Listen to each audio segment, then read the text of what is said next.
శవమును చూస్తూ వారి శవమును సమాధిలో పెట్టలేదు. ఈ ఇద్దరు ప్రవక్తలు భూనివాసుని బాధించారు. భూనివాసులు వారి గతి చూసి సంతోషించు ఉత్సహించు ఒకరినొకడు కట్టుకుంటుంది.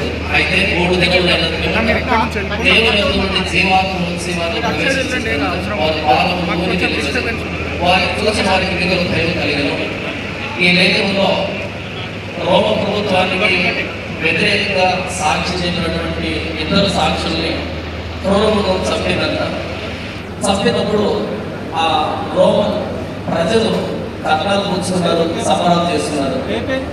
ఈరోజు ప్రభువైన యేసుక్రీస్తు వారి సువార్త పక్షాన సాక్షి చెప్పినటువంటి ప్రవీణ్ పగడాల అన్నగారి విషయంలో కూడా జరిగింది ఇదే. ఈ లోక ప్రభుత్వం అంటే యుగ సంబంధమైన దేవత క్రీస్తు పక్షాన నమ్మకంగా నిజాయితీగా పనిచేసే వారిని విడిచిపెట్టడం లేఖనం చెబుతుంది.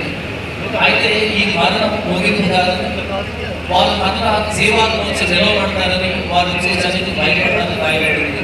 కాబట్టి ప్రవీణ్ పగడాలన్న విశ్వాస వీరుడు, క్రైస్తవ విశ్వాస యోధుడు, అలాంటి వ్యక్తులు కోల్పోవడం భర్తీ చేయనటువంటి లోటు ఈ విధంగా గురించి మాట్లాడవలసి వచ్చినందుకు బాధపడుతూ క్రైస్తవ విశ్వాసగా ఆయన ప్రభువులో మహిమలో ఉన్నాడని నిరీక్షణ తెలియజేస్తూ ఈ సమయాన్ని ఇచ్చినటువంటి అధ్యక్షుడికి వందనాలు తెలియజేస్తూ ముగిస్తున్నాను.